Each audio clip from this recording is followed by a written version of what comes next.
Welcome to Alzheimer Speaks Radio. I'm your host, Lori LeBay, and I'm so excited that you're joining us today.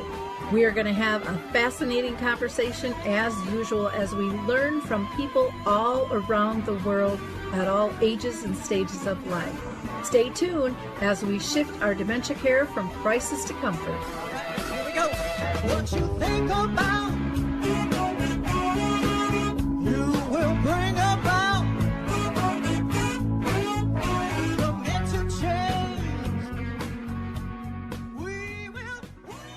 Well, hi, everyone, and welcome to Alzheimer Speaks Radio. I'm thrilled you're here with us today. If you liked our opening music, it's called Clarion Call by the Mark Arneson Band, and you can find them on any of your favorite music platforms to download.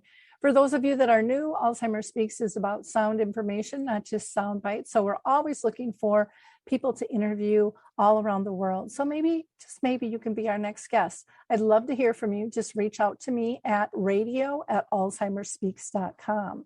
Now, World Alzheimer's Month is this month, and so we've got a jam-packed month of shows, which is really fun.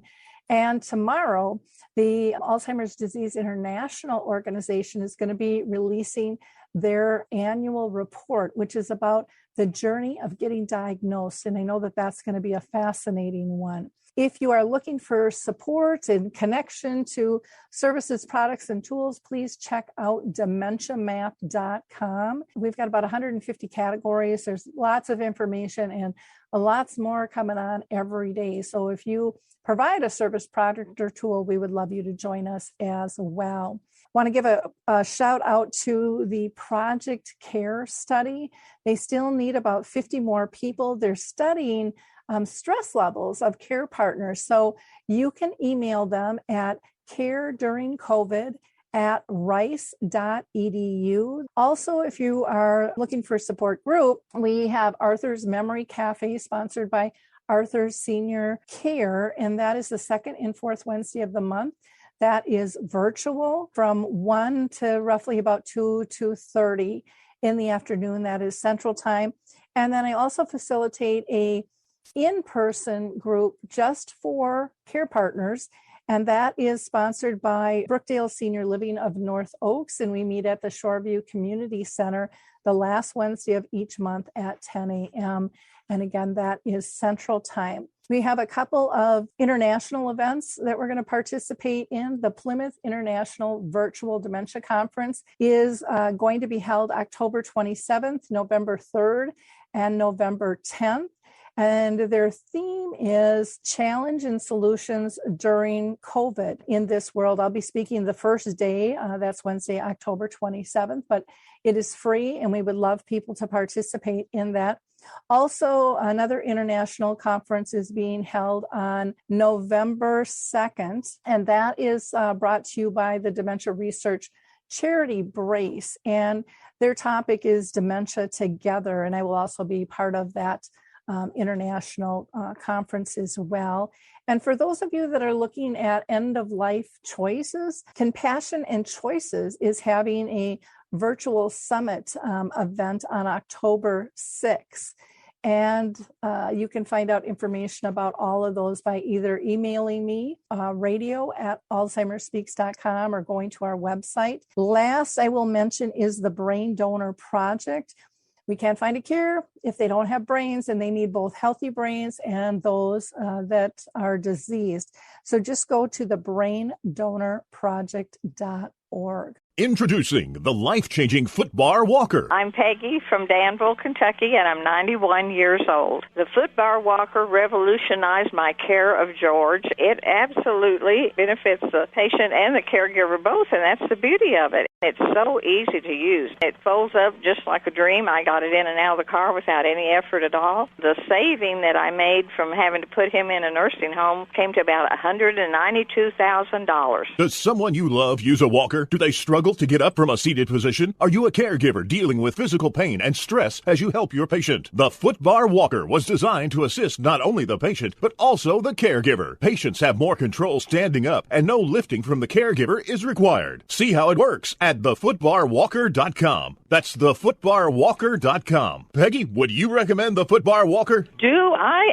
ever? I would not be in the health that I'm in today at this age had it not been for the Foot Bar Walker. Now let's get to our guest today. I know you're going to enjoy her. Well, Karla, I am so excited to have you with us today. For those of you that are new, Karla Hult is an Emmy award-winning journalist. She has won the Edward R. Murrow and Walter Cronkite Award. I mean, talk about pretty prestigious. So kudos to you.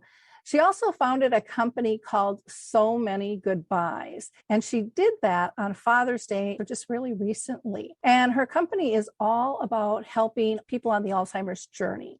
And she does that through mentoring, workshops, and public speaking. So like I said, Karla, I'm really excited to have this conversation with you today. So thank you for squeezing us in. Thank you so much, Lori. I am so grateful for the conversation and for making the connection to you. I know you are a warrior in this fight against Alzheimer's. So I just really feel that immediate connection to you right off the bat. We're pretty brand new and just still taking the world by storm, we hope, and just really wanting to reach out and help people. You know, I ask everybody who is on this show, you know, how they've been touched by dementia. And, you know, I mentioned, you know, with your situation, your father's journey, but can you tell us a little bit more, you know, like when did you start seeing things occurring? Was it you? Was it him? Was it family? Was it the doctor?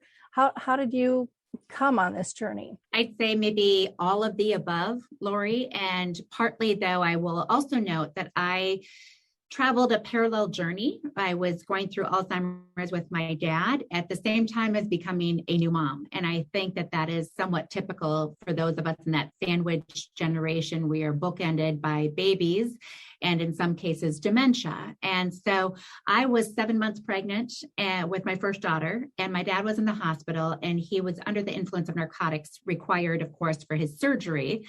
And as a result, and this is an established study where narcotics can give you a preview of what's to come with your Alzheimer's journey. And so while still under the influence, he was delusional and very confused. And we experienced that and we thought, because Alzheimer's was in his family, but this was so sudden and so unexpected that we thought, no, it can't possibly be happening now and in this way. And sure enough, it was just a shortened preview, but that did give us an idea of what was to come, because after that, he did regain a lot of his ability to remember and to function, but his decline started then, or at least we started noticing then. And first of all, it started with us as children and my mom as his partner. And it took some time for my dad to really accept what was happening to him. And we encouraged doctor's appointments. And because he was so proud, and I think that this is consistent among a lot of people who are on this journey where their loved one might be in denial. And because we wanted to respect where he was coming from and the strong person he's always been throughout his life, I creatively navigated how to deal with it. And so I literally called his primary care doctor and just planted seeds of, can you look into this and can you refer my dad to a neurologist? And can we start to give him the help that he needs and that my family will need? I had no idea, of course, of how much help we need throughout the process, but I will credit the Alzheimer's Association, because when I was in that initial stage of my dad's denial and trying to figure out how do I wrap my arms around this, I called their 1-800 number and I talked with a person who also recommended that approach of going directly to a doctor, you know, recognizing HIPAA rules and that sort of thing, but the ability to converse as a family member and just say, can you take ownership of this, just because it will be easier coming from you. And then it literally was months later, and my dad called me and said that he'd received the diagnosis and also just really believed in his heart that this might be happening. And he said, you know, I think I have Alzheimer's. And I honestly cried. And I cried in part because it was his moment of recognition and perhaps a bit of acceptance. But I also cried because that part of our difficult journey was coming to an end. And now maybe the real hard part was beginning. And that was, his understanding of what was happening to him. It is so important to get to the doctor, though. And it can be really difficult. I know with HIPAA, my mom, we had the same issue. We saw what was going on, except my mom thought she had Alzheimer's disease. But for 10 years, her doctor of 40 years kept telling her it was menopause. And it was an absolutely horrible process for us. And we had a really bad incident going Christmas shopping. And my dad said, will you please call? Because she'll pick up the other phone in the house. That's how they always were back in the day, true party lines. And the nurse didn't want to talk to me. And I had to get really stern with her because she was throwing HIPAA at me. And I said, I'm not asking for information. I'm giving you information, and you better take this down, because this is really serious. And she said, oh, okay. And she did. And what I wanted to have happen was have the doctor call back and just say, Dorothy, you were in 2 weeks ago for a physical. I know you asked about this. I was talking with colleagues. Why don't you come in? I found some tests we could do. That's not what happened, though. They instead, the nurse called my mom the next day, and she said, your daughter called and your whole family thinks you have Alzheimer's, which was not at all what I said. I said, I don't know if she's had a stroke. I don't know what, but it was horrible, for us. And getting to the right type of physician, that neurologist and that specializes in dementia is really, really important. I can't stress that enough, because it will make the journey easier once you know what you're dealing with. Is as hard as it is to accept, it will make it easier in the long run, because you know what you're fighting against then, and what you're trying to support. So thank you for that. Now, you launched your company, So Many Goodbyes, and I know that you did a television kind of documentary really on your journey with your dad, and shared it. It was beautiful. I know I welled up several times, watching you with that. How was it for you to be able to share that journey on film? The people can have this visual that we're not just talking about this, but I want you to experience this with us. Impossibly difficult. It was the story I never wanted to tell. And I have new empathy. I have always considered myself a very sincere and empathetic reporter, but I now have even greater empathy for people who we ask on a regular basis to share their most fragile, most painful, most vulnerable moments of their lives with the greater community. And it is really hard. And I think what also made it so difficult, it is that it was also my dad's most private, most vulnerable, most painful moments. And so I really needed to feel at peace with this decision. He had given his go-ahead when he was still a little bit more rational and able to make that kind of a decision. And my mother fully supported and really believes in awareness and the power of sharing our story. So I've always been grateful for her support, as well as that of my sisters. But I never, ever imagined I'd be on that side of the camera talking about the person who was the foundation of my life, the person who in every previous crisis was the person to whom I'd go for advice, or just for stability, or for, I need a timeout, I need to ground myself again. He was that for me. And so for him to be at the center of this crisis and to be needing to really help him was drastically different. And we started documenting his journey really inadvertently. I have been very involved with the Alzheimer's Association, but have been grateful and blessed to MC many of their events. And here in the Twin Cities, we have a fabulous chapter and the largest walk to end Alzheimer's in the country. So I've MC'd their event for many years. And I was just collecting video to promote the Walk to End Alzheimer's. And my photographer and I, my partner in this project, his name is Jason Stussy, and he is incredibly gifted and so dedicated. He's had a connection to Alzheimer's in his family as well. We started documenting it, and we thought, this could be something more. And part of how it could be more too is that I knew we had more years to go with my dad, and I was so grateful for that. But I also had access to all of the archives that I would ever need in the form of my own videos, my own pictures as his daughter. And so that which I would have asked from my story interview, I could automatically provide. And I had a sense of what would help to tell the story of who he was as a person, because I am adamant that whether it's my dad or someone I meet on the story, if we're talking about Alzheimer's or dementia, I want people to know who the person was before the disease, who the person is beyond the disease, because I want people to know that this happens to everyone, that we really, all of us likely have a connection to the disease.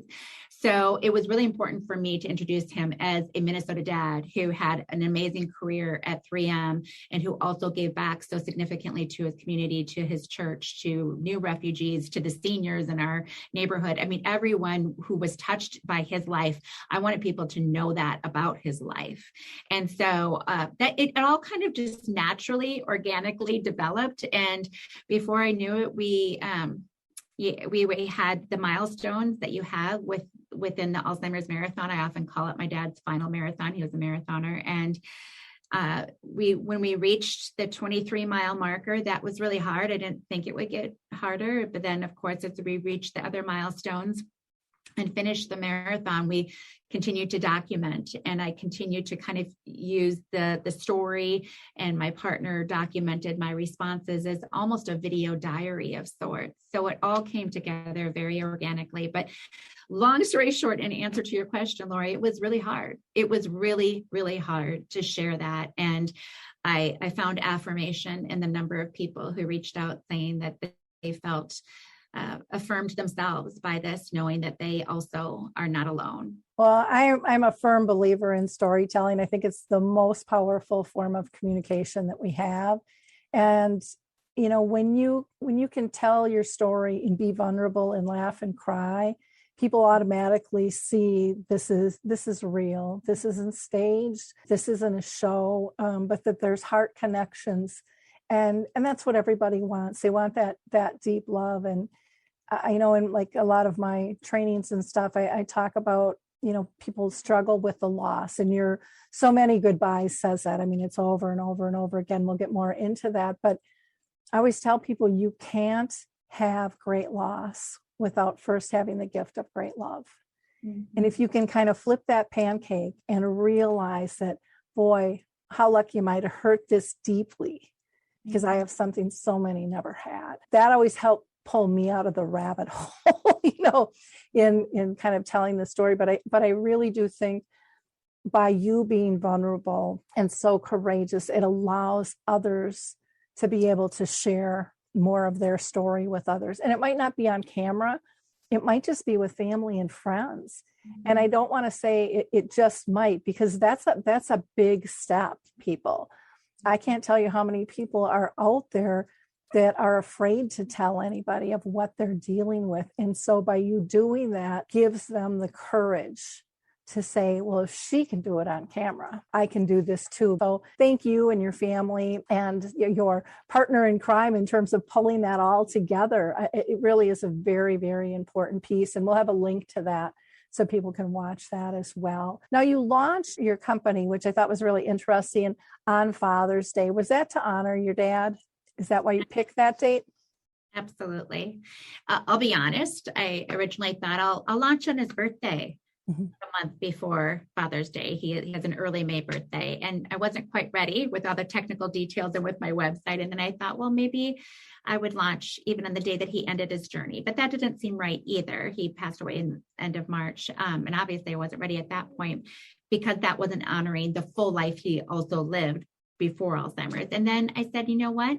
Father's Day. Father's Day is the right time, both technically in terms of the company being ready, mature, ready to go to market, if you will, but also just it's very symbolic to, this was a day I used to celebrate with my dad, and he deserved that celebration. You mentioned the love, and you don't know great loss unless you've had great love.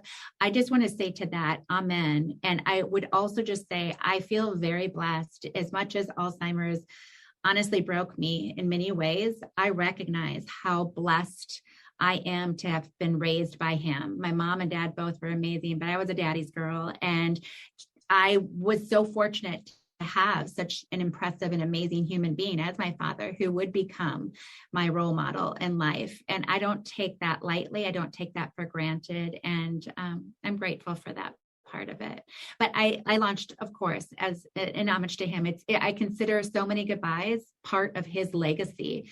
I mentioned that he gave back to the community consistently at every chapter of his life. And that largely came from the fact that he had a really challenging childhood. He was from a lower socioeconomic family from St. Paul's East Side. His mom and dad were divorced before the overall community could really support that dynamic. He had nights where he and his twin brother were literally experiencing homelessness on a park bench, so he had a hard knocks life. And so he always gave back. And it just seems very appropriate that even as he's left us here, that he's giving back with this legacy and with this company of helping others in the difficult journey.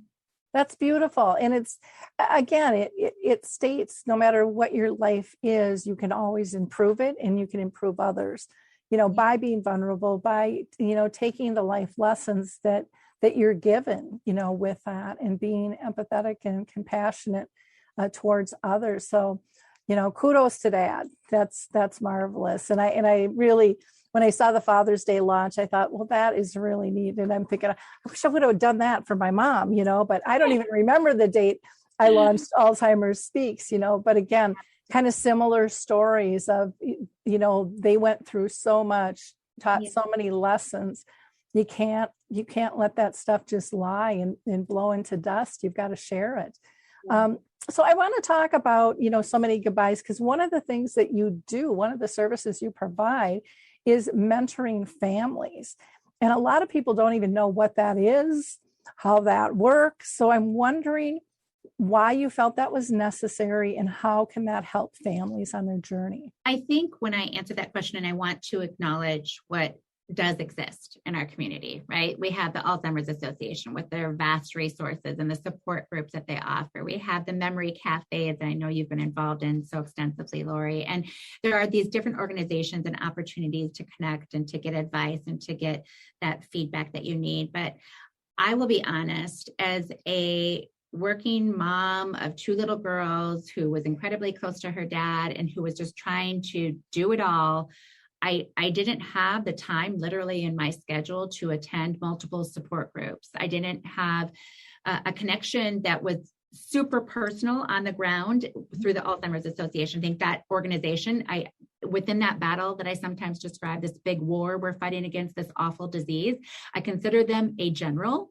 But they still need soldiers, captains, lieutenants, and maybe I promoted myself with this company to a captain, but they're still the general. But they need our help. They can't win this alone. And I think back to when we made those early connections to the Alzheimer's Association, I still didn't feel like I had an on-the-ground coach, an on-the-ground mentor who maybe could just listen to me or give me an idea. I was so overwhelmed at every stage of our journey by the sheer grief that I was experiencing, that this was happening to the pillar of my life. And then add on top of that, the fact that we were making these monumental practical decisions to keep him safe, my mom and dad's finances safe, all the practical concerns you have regarding caregiving and your mother's health and all of those issues that really require time and attention that you're doing on top of that grief. And I could have benefited, I felt, from somebody who knew, someone who understands, who has that quality of empathy, and yes, also maybe has some wisdom to offer based on my own experience, her own experience, that sadly, you become such an expert so quickly when you're on this journey, and especially after you've gone through several stages. Even as my dad was still living, if I could have helped the person from 5 years ago or 8 years ago, as we were trying to make those decisions, how much I learned in the time that he was still going through the Alzheimer's journey. It's just dramatic how quickly you become an expert. So I feel like that mentorship, that direct friendship, mentor, coach, friend, any number of titles would work, but just someone who you can call, who will listen, who will know exactly what you're talking about, who can offer you some advice in terms of practical options available in your greater community. And this is where my roles as daughter and also reporter probably play a part. I've literally had families already who've said, I am fit to be tied. I've just moved to this new community. I don't know what to do. I'm exhausted. And I literally took it upon myself to become the reporter and research all the options available to them in terms of elder care support, and gave them this contact person and several other organizations and programs that they could participate in that, based on the feedback I'm getting, has made a world of difference. So that's kind of what a mentor, I believe, does. My biggest role in mentoring families is to listen to them. And then if they have a pause or if they're asking for advice, offer what I can. And where I don't have the specific understanding, expertise, or knowledge, then I go and I research it for them. That is what mentoring for me is all about. And correct me if you have a different vision on this, but mentoring isn't fixing, it's not taking over. It's really supporting and inspiring you to live your best life with, whatever direction you want that to go. And, for people dealing with dementia, I mean, they're getting shot at from all different angles. Like you had mentioned earlier, you've got your dad, but you're worried about your mom, got to figure out the finances. You've got the doctor's appointments, you've got the medications. I mean, the list doesn't stop. You have their circle of friends. Do we tell them? Don't we tell them? How are they going to get around? I mean, it really can be overwhelming, even to figure out a med sheet. How did you keep track of the medications? We seem to be having a problem. We're not sure what's what. And there makes absolutely no sense for everyone to have to try to figure that out themselves. And so a person like you can give, just that sigh of relief, like, oh, there is a path here. People have tried different things, is really, really important. I think the piece about being heard. And I think so many times as people, we think we want that magic pill. And of course, we'd all like a cure, so we didn't have to deal with this to begin with. But reality is that's not happening. But so often we're looking for that fixer piece. And what we find, I think, through anybody who's ever had a mentor or a coach, finds strength within themselves they didn't know that they had. And I think that is modeled by the mentor to them. It's, that leading of example. It's that empowering of one. And I don't think there's anything more beautiful to watch kind of blossom and grow, is to see you kind of support and kind of light that fire within someone to be comfortable within themselves with what they're dealing with at the moment. I completely agree. And I agree on all of that. And then at the same time, there is still that part of me that says that despite being super strong and despite finding that inner strength, there will still be, I believe, a moment where you feel like your world and yourself is crumbling. Oh, yeah. And on those moments, that's where I want to say, okay, you're not alone. I just want to just be there, in a way that if they don't have that within their family circle, or if they just need that objective, additional perspective on that truth, I want to share that truth and remind them, you've got this, we can get going, we can get through it. And I just think that this disease is uniquely cruel, and there might be a moment where even the strongest among us might stumble, and that at those moments, I want to reassure people. Oh, I used to go down in my basement. I'd make sure all the windows were shut if it was summertime. Everyone had gone, and I would scream at the top of my lungs because I didn't want anyone to know how frustrated I was, how alone I felt. And people look at me and go, well, you got this all figured out. Oh, I just didn't open the door and oh, here I come. I got it all figured out.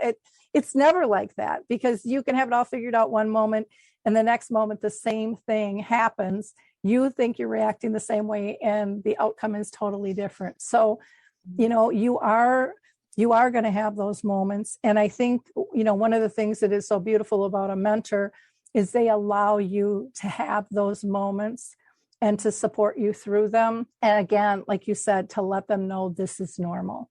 Nobody lives up here all the time. And if you do, something's probably wrong, because life is a roller coaster. It was before dementia hit, and it's going to be intensified once dementia hits. You're going to have higher highs and lower lows. And, the key to me is kind of, trying to stay on that middle platform where, you don't feel those swings quite so grandly, because they can be so overwhelming. But I think having someone to talk to, I hear that all the time through groups and stuff. People really say that is the number one thing. And you had mentioned the Alzheimer's 24/7, hotline that people can call, kind of the Batmobile. They have just said, I don't know what I would have done without that person at the other end of the phone. And then when you can have a relationship with the same person who's answering your bat phone, when you need that call, they have that history. You build that friendship, that camaraderie, you know the story better. So I think you can serve them better. Now, you also do workshops. So why don't you talk to us about who's your audience and where do you do them and when's the next one? I know. Well, thank you. It's an interesting time, right? All of us know that. COVID, hello, what wave are we in?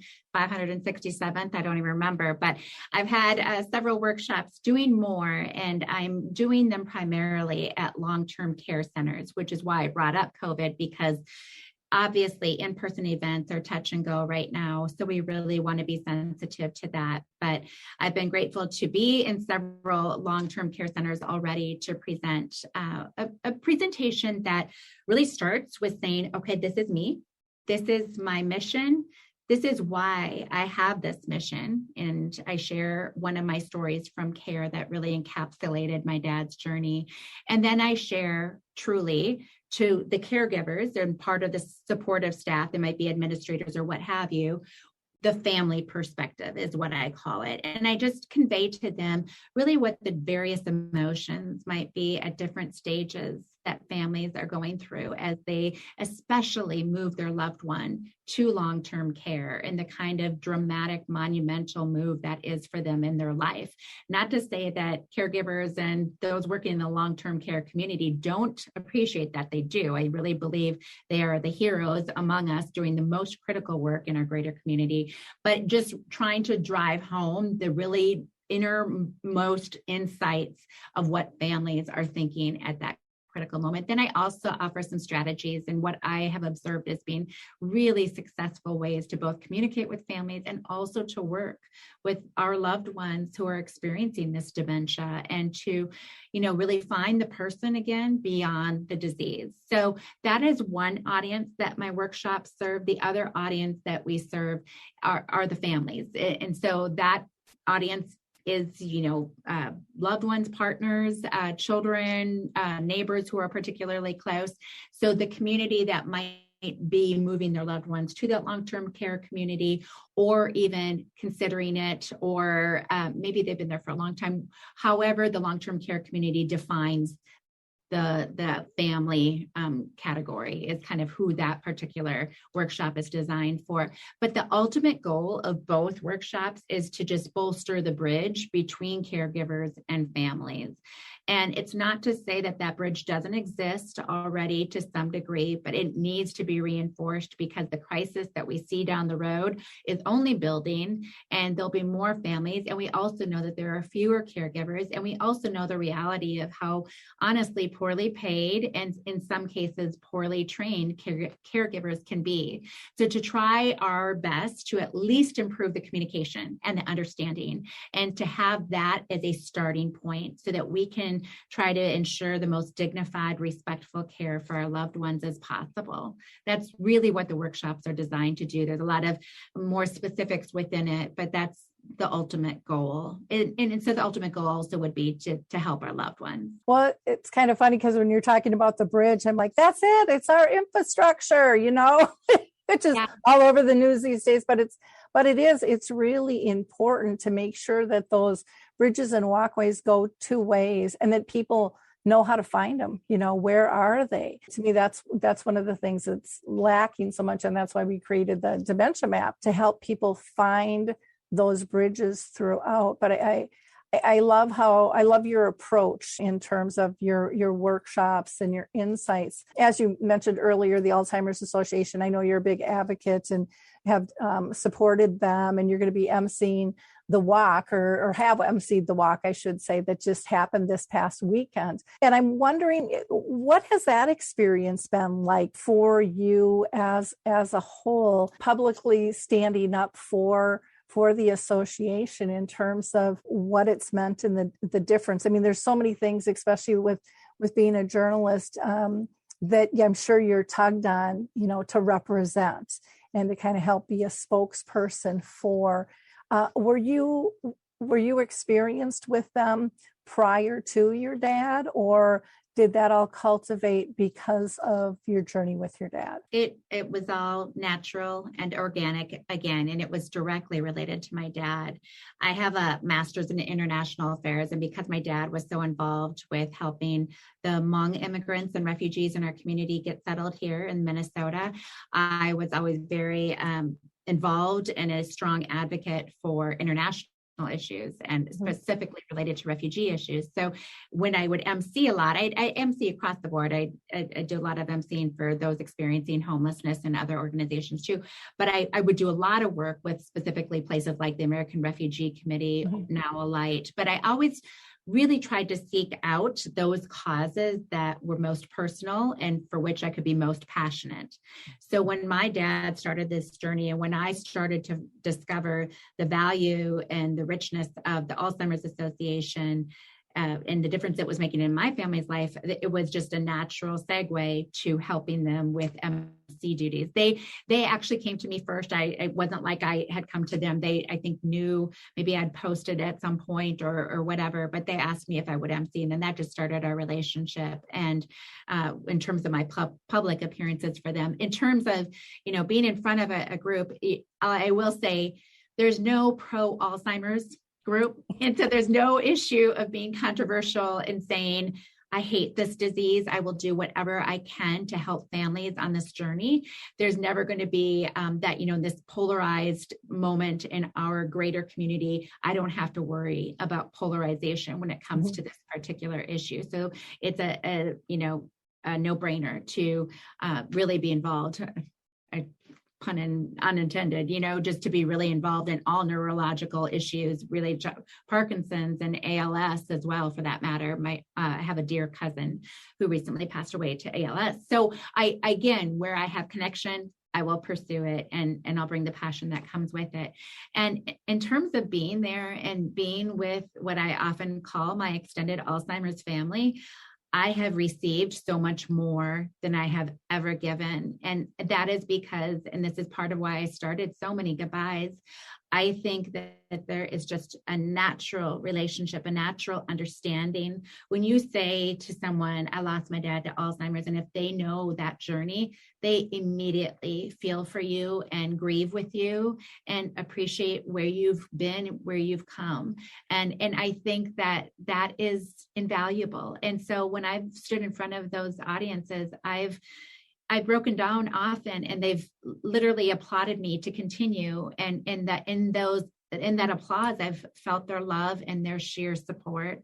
So I've been, undoubtedly grateful for this chance to work with them and to just make that connection to the greater Alzheimer's community. And I know you experience that too, Lori, with your platforms and with your forums, that I'm sure you receive as much as you give, in terms of, you never stop grieving your loved one. And so I still feel those moments of sadness, and I'm still carried, I feel like, by my extended Alzheimer's family. Well, and I think when you share yourself in the stories, I think it makes it easier to live with the course your life took and the course their life took, because now there's at least a purpose to it, and so I know, like when I would go down in my basement and scream literally at God, and I this was a huge lesson for me to learn, but I would scream, what's the lesson? And what I would always find was that I really wasn't looking for the lesson.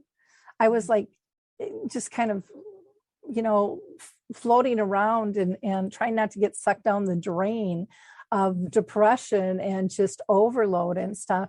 And then all of a sudden I would kind of get the answers. And I think when you are, working like with the Alzheimer's Association, when you're surrounding yourself with like-minded people, they are so accepting. One of the sayings from people with dementia is, you're not having a bad day. You want a bad day? Come here. You walk in my shoes with dementia, and it really puts things into perspective in terms of, what do you worry about these days? And everyone, I think, who has gone on this journey, if they're diagnosed or if they're caring for someone, has broken down.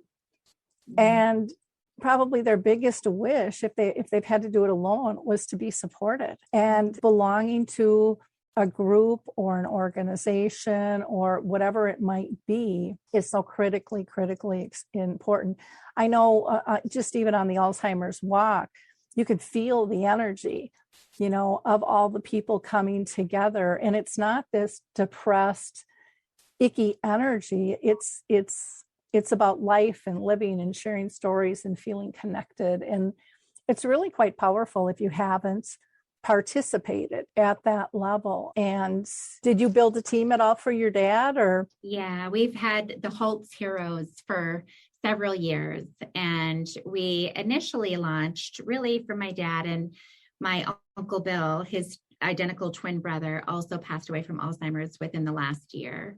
And so he was initially not as public about it. So then we added my Uncle Bill. And the fact of the matter is I've extended it to make it Hult's apostrophe after the S, because of the fact that 4 of the 5 of my the children in my dad's family, so 3 of his 4 siblings all ended up passing away from Alzheimer's as well, and which is really quite remarkable. So I really honor that generation in our family who were such role models of truly selfless service and giving back, and really made a mark on our community.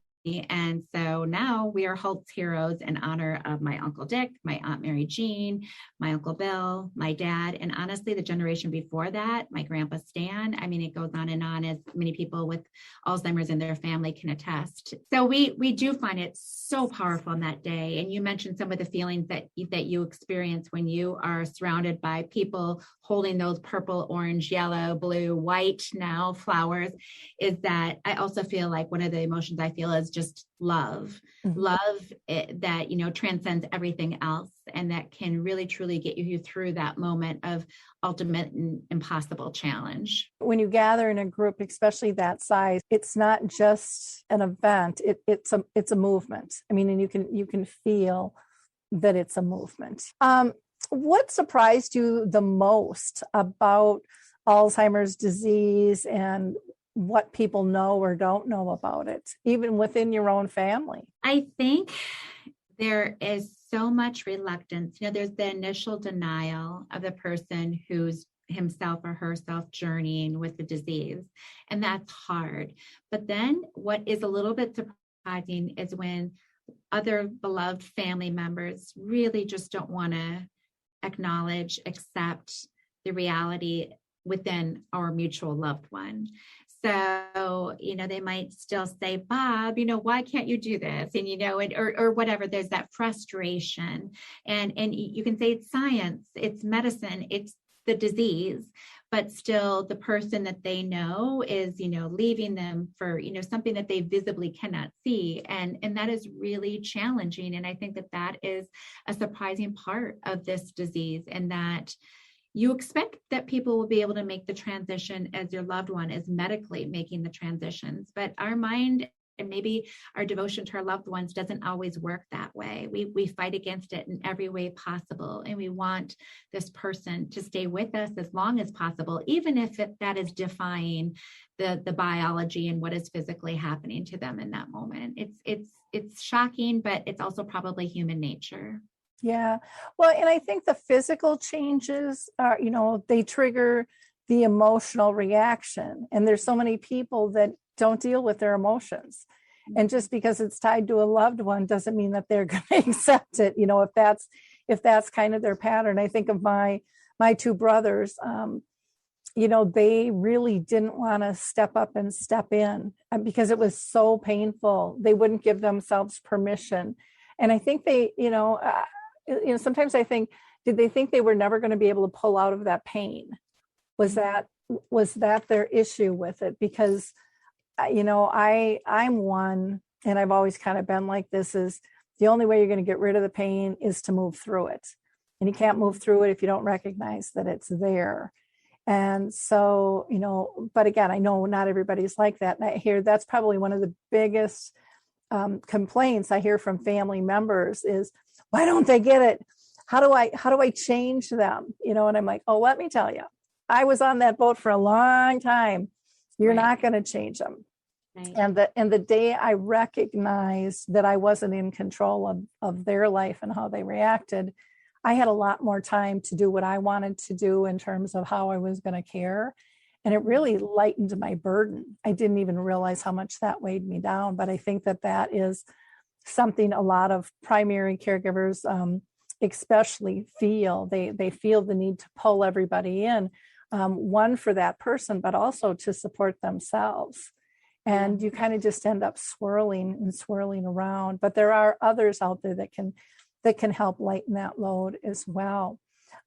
Why do you continue to give back to the extent that you're doing? And I guess just in talking with you in this short time, I've seen you, I don't see you letting go of that. I see you probably stepping in even bigger, especially after COVID lifts up. Yes. Get through this pandemic. We can't wait for that. I think I will give back always because I felt fundamentally and completely changed by our journey. And maybe that speaks a little bit to my privileged life. I don't know. But the fact of the matter is that it was so impossibly difficult. I was grieving. I was making those practical decisions. I was exhausted. And I was ultimately just so heartbroken that to think about going through that day in and day out and to imagine people not having every resource that they need to get them through that.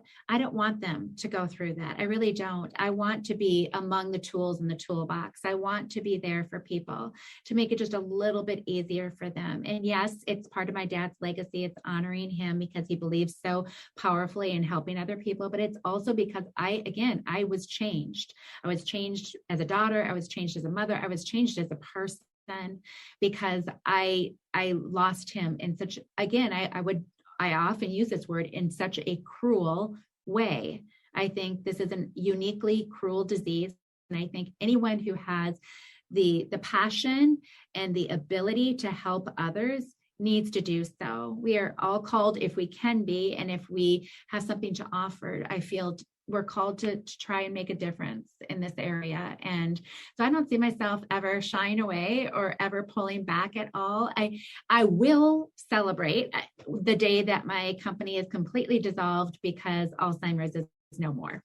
That will be a day that we throw a global party and the 50 million people who are dealing with dementia throughout the world also celebrate with us. But I know that is really far down the road and is, never a guarantee. And so until that day, I am all in for helping other people. Wonderful.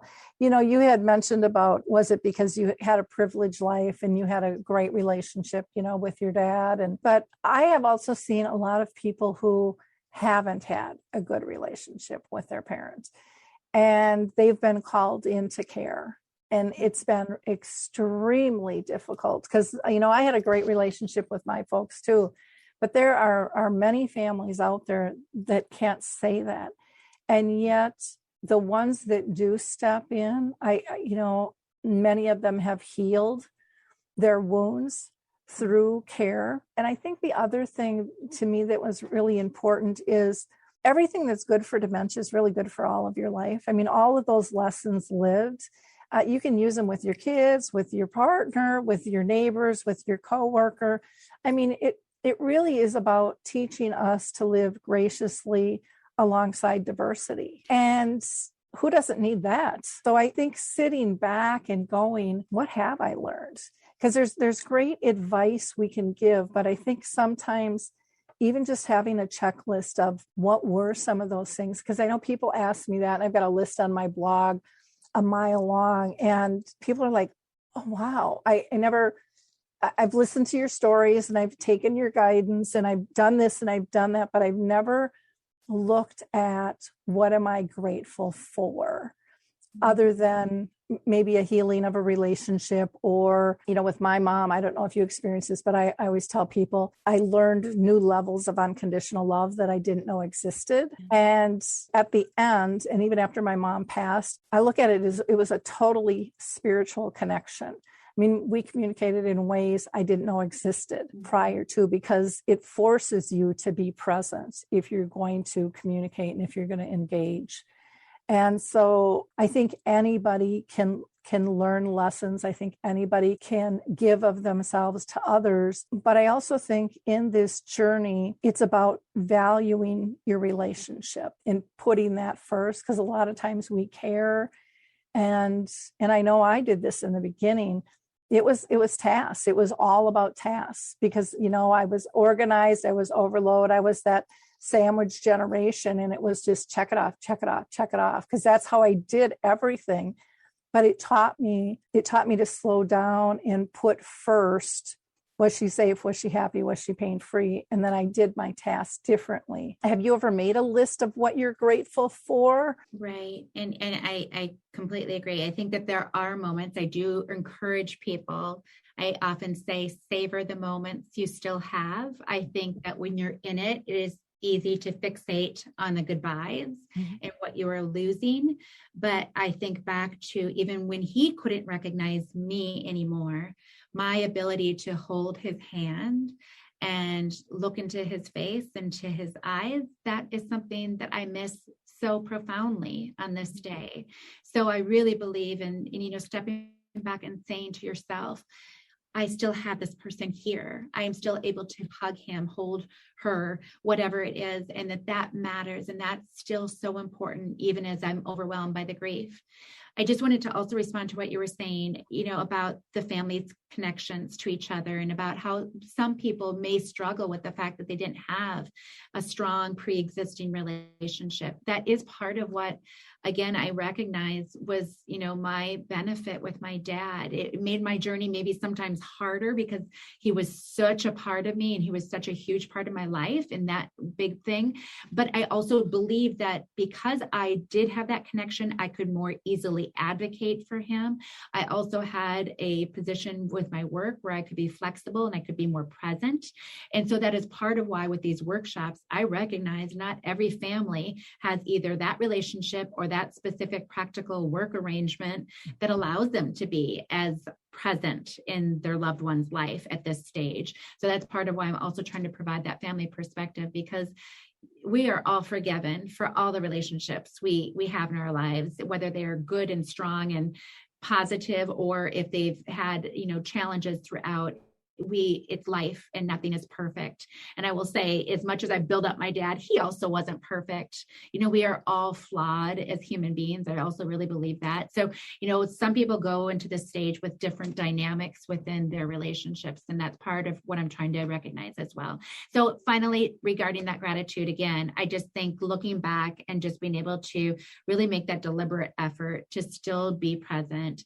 I think I'm grateful for the times I was still doing that, but I think I could have been better. I think that, 2020 hindsight, I was so overwhelmed with everything happening that I wish sometimes I was even more present. I did call out my mom on a regular basis because she was especially guilty. I don't want to use that word in a judgmental way, but she was especially apt to do this. When we would go to see my dad, when we had moved him to a long-term care center, she would rush around his room and pick up his laundry and take care of any number of tasks, the trees, I often refer to it. And she'd miss the forest, right? She'd miss the opportunity. And I'd say, Mom, stop.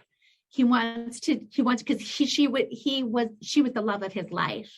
And he would follow her, and she would almost be oblivious because she was so overwhelmed by everything. He would follow her around the room. And I would say, you need to stop, and you need to just look at him and talk to him and engage with him. And I think that we all need to do a better job of that if we're on this journey, is just pausing and allowing ourselves to just be present. I'm just going to comment on this because this is one thing that I teach when I talk with people is, families come in and that's a perfect example of your mom picking up the room.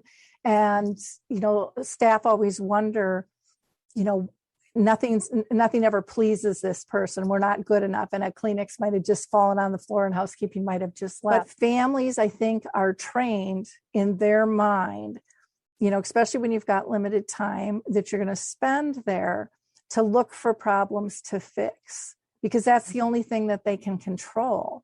And until communities build up kind of a trusting relationship where they can relax from that, and like you said, just sit with your dad, our psychological circles of what's going on in all of our heads, it's very complicated. Very complicated for each role. And I think especially I would say that the partner's role, when they had a lifetime truly with this person before they started this disease journey, I think that they're in an especially difficult position. And so I really honor the partners who are on this journey. I honor my mom, and I honor everyone who, really walks through everything with their loved one, the highs and the lows and the challenges, because that day in and day out is exhausting. And knowing that we can only do the best we can in the moment we have. And like you said, everything is forgiven. You have another moment. Learn from those past experiences and just try your best. That's all any of us can ask. And, to your point earlier, life was never perfect before dementia. None of us are perfect. And yet, I think the pressure is on through Facebook and a lot of the social medias to have it all together. And none of us do. None of us do. We all have our moments of weakness, and that is just normal. And to me, we need to embrace those moments, because I think we can go through them faster if we recognize them and process them.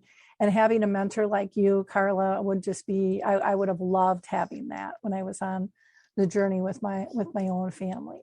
So thank you for the work that you're doing. People can get a hold of Karla by going to her website, which is somanygoodbyes.com, or you can email her at Karla, that's with a K, Karla at somanygoodbyes.com. And then she is also on Facebook and Twitter and Instagram and LinkedIn, either by Karla Hult or So Many Goodbyes. So very easy to reach out if you're looking for mentorship, if you're looking for a speaker in a workshop, an MC person, very diverse. And as you can see, wonderfully compassionate and articulate. So thank you for your journey and sharing it with us today. And Lori, thank you so much for everything that you do and for having me on as a guest today. I truly appreciate it. I'm humbled and honored. Well, we're all in this together, and the more people we can raise the voices of, the easier it's going to be for people to connect and for us to all